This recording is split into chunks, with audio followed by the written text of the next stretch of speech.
well, going back to the knock on the door, you get chills, you get goosebumps, and you don't know what to expect. You're sitting there on the bed in a hotel in Houston with the phone next to me, hoping it doesn't ring.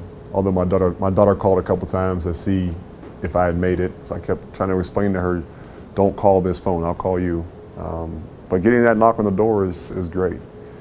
And to do it with the class of guys that I'm going in with, I mean, a class full of great character guys, and a former teammate and guys I played against, it was really, really cool and life-changing. And now we're a week away, or almost a week away, from getting this whole show on the road.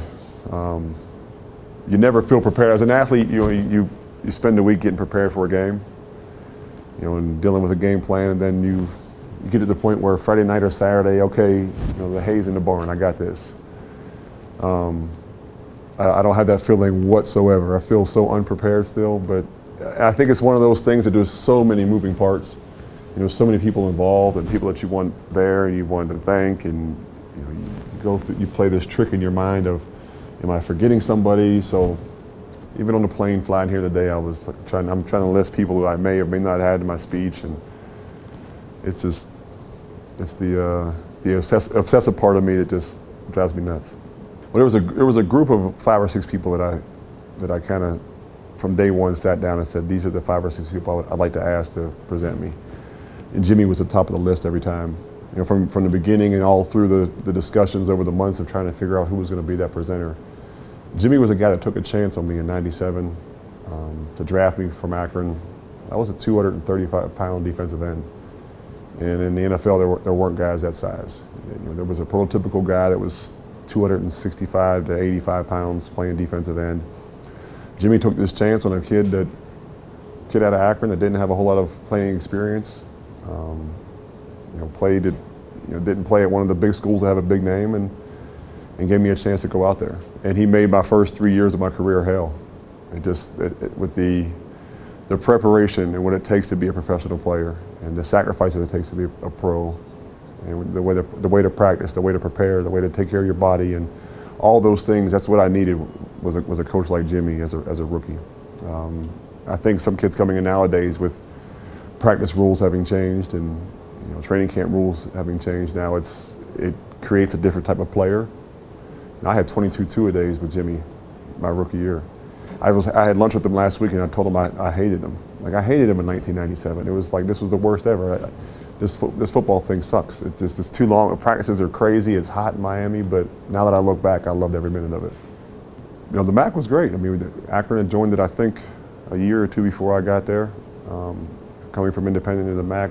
And it's funny, people sometimes look down on smaller conferences or whatever, but if you look at the list of guys that not only playing professional football, but the list of Hall of Famers and guys that come from not the huge schools or big conferences, there's a lot of good football players in the Mid-American Conference. There's a lot of great football in the Mid-American Conference, and look at the game now, professional game now, and it's littered with guys that came through the MAC, and it's great to see the conference growing, the teams growing, the facilities on all these campuses are growing.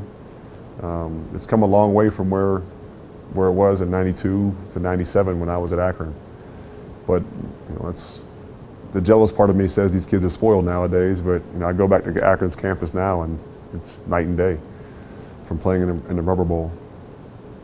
It was free, so that was number one. They came and recruited me, and Jerry Faust offered me a scholarship. So for me it was either get a scholarship to college or join the military or find a job, because there was no money for college. So Akron was the first one to make an offer, and the biggest thing for me was I wanted to play college basketball. I was a basketball guy, and they said I could play both sports. So yeah, we'll take the football scholarship. You can play both sports when you get here, and I thought perfect, so I signed it.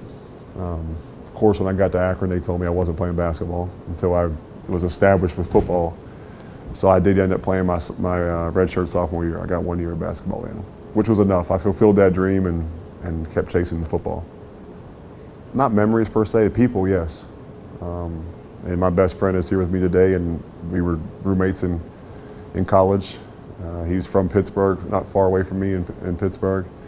So it's those things that you take with you. Even now that I'm out of the NFL, yeah, the stories are great and some of the plays you make and some of those fun times that you have, those things may stand out, but again, it's the root of all those things is the people, and those are the ones you take with you. So, you know, having my former teammate and roommate, my best friend, still go through that pro journey with me was great, and you know, to see the support that you get from guys like that, from former teammates, and there's other teammates that I had at Akron that will be here next week. And that's what's so cool about being in the Hall. Another thing that's so cool about being in the Hall of Fame is, you know, it's 20 miles away. Akron was 20 miles away, and so we've kind of been, you know, it's taken me 20 years to travel those 20 miles, and how perfect to be right back where it all started.